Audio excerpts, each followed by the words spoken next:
जो भी इस कथा को सुनता है तो उसके ऊपर से ये कलंक हट जाता है।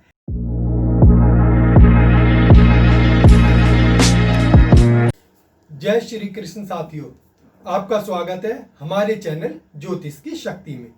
आज हम बात करेंगे भगवान गणेश जी के जन्म के विषय में। जैसा कि आप जानते ही हैं कि प्रतिवर्ष भाद्र मास की शुक्ल पक्ष की चतुर्थी को हुआ था, इसलिए प्रतिवर्ष चतुर्थी से लेकर अगले 10 दिनों तक भगवान श्री गणेश का जन्मदिन मनाया जाता है। इस वर्ष चतुर्थी 21 अगस्त 2020 दिन शुक्रवार 11:02 से आरंभ होकर शनिवार 7:57 तक रहेगी। वैसे तो गणेश जी की पूजा कभी भी किसी भी समय की जा सकती है। चूंकि गणेश जी का जन्म दोपहर को हुआ था, तो इसलिए इस बार लगभग 2 घंटे 36 मिनट का समय मुहूर्त का है, जो सुबह 11:06 से आरंभ होकर 1:42 तक रहेगा। इसलिए आप गणेश जी की पूजा इस मुहूर्त में कर सकते हैं। इसके लिए आप गणेश जी का चित्र या उनकी मूर्ति दोनों में से किसी का भी प्रयोग कर सकते हैं। और विधि विधान से श्री गणेश, विघ्नहर्ता आदि गणेश जी के विभिन्न नामों से आप इनकी पूजा कर सकते हो। गणेश जी बुद्धि के देवता हैं, इन्हें विघ्नहर्ता भी कहा जाता है। और किसी भी शुभ कार्य में सर्वप्रथम भगवान श्री गणेश जी की पूजा की जाती है। चतुर्थी तिथि शुभ नहीं मानी जाती या रिक्ता तिथियों में इसको गिना जाता है, किंतु गणेश जी का जन्म दिवस होने के कारण इस दिन को शुभ माना जाता है। परंतु इस दिन चंद्रमा को देखना अशुभ माना जाता है। ऐसा कहा जाता है कि चंद्रमा को देखने से कलंक लगता है। इसके पीछे एक कथा है। यह कथा महाभारत कालीन है।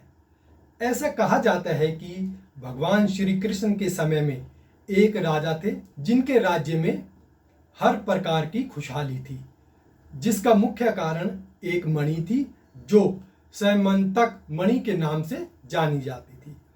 कुछ समय पश्चात भगवान श्री कृष्ण के नगर में जब अकाल पड़ा, तो उन्होंने उस राजा से वह मणि मांगी, किंतु राजा ने मणि देने से साफ इनकार कर दिया।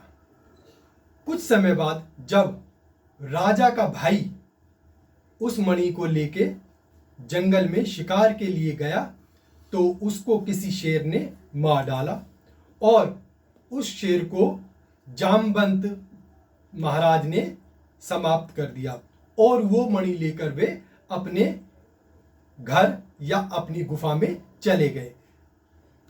इस बात का कलंक भगवान श्री कृष्ण के ऊपर लगा। ऐसा कहा जाता है कि ये चर्चा सभी जगह हो गई कि मणि को भगवान श्री कृष्ण ने चुरा लिया है और उन्होंने ही प्रसन्नजीत के भाई की हत्या की है। इस कलंक से दुखी होकर एक दिन भगवान श्री कृष्ण मणि को ढूंढने निकले। ढूंढते ढूंढते वो जामवंत जी की गुफा तक पहुंच गए और उन्होंने देखा कि जामवंत की पुत्री उस समयंतक मणि के साथ खेल रही है। तब उन्होंने वो मणि लेने का प्रयास किया, किंतु मणि लेते ही वो पुत्री रोने लगी, जिससे जामवंत जी आ गए और दोनों में लंबे समय तक युद्ध चला। इस युद्ध में जब जामवंत जी विजय नहीं हुए, तो उन्होंने भगवान विष्णु का ध्यान किया और उन्हें पता चला कि श्री कृष्ण स्वयं भगवान विष्णु के ही अवतार हैं। तो उन्होंने खुशी खुशी वह मणि श्री कृष्ण भगवान को दे दी और साथ ही अपनी पुत्री जामवंती का विवाह भी उनके साथ कर दिया। ऐसा माना जाता है जो भी इस कथा को सुनता है तो उसके ऊपर से ये कलंक हट जाता है। इसलिए प्रतिवर्ष चतुर्थी या कहें कि गणेश चतुर्थी के दिन हमें इस कथा का पठन पाठन करना चाहिए, लोगों को सुनाना चाहिए, जिससे उनका कल्याण हो। इन 10 दिनों में जिस दौरान भगवान श्री गणेश जी का जन्मदिन मनाया जाता है, आप कुछ प्रभावशाली तथा अनुभवी उपाय करके अपने जीवन को सुख समृद्धि से परिपूर्ण बना सकते हैं। उपाय नंबर 1, जो छात्र या छात्राएं पढ़ाई लिखाई में कमजोर हैं, वे भगवान श्री गणेश जी को दुर्वा या बूंदी के लड्डू का भोग लगाएं, जिससे आपकी पढ़ाई लिखाई में तरक्की होगी और आपको विद्या प्राप्त होगी।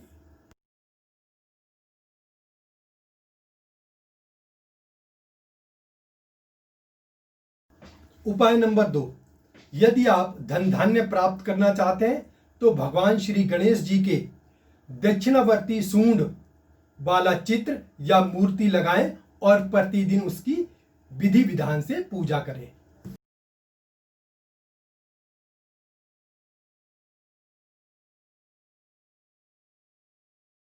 उपाय नंबर 3, चूंकि गणेश जी बुद्धि के देवता हैं और सर्वप्रथम पूजनीय हैं, इसलिए सबसे पहले प्रातः उठते ही आपको भगवान गणेश जी का स्मरण करना चाहिए और अपनी इच्छा 5 या 7 बार अवश्य बोलनी चाहिए।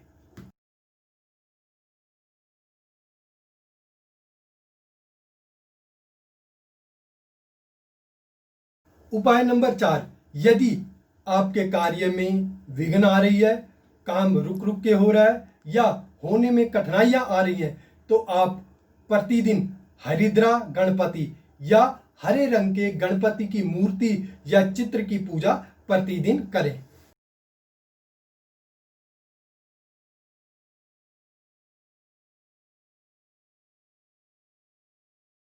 नंबर 5, यदि आपके घर में कलेश या अशांति रहती है तो अपने घर में शिव परिवार, संपूर्ण शिव परिवार का चित्र लगाएं और प्रतिदिन उनकी पूजा करें तथा 2 या 5 अगरबत्तियां जलाएं।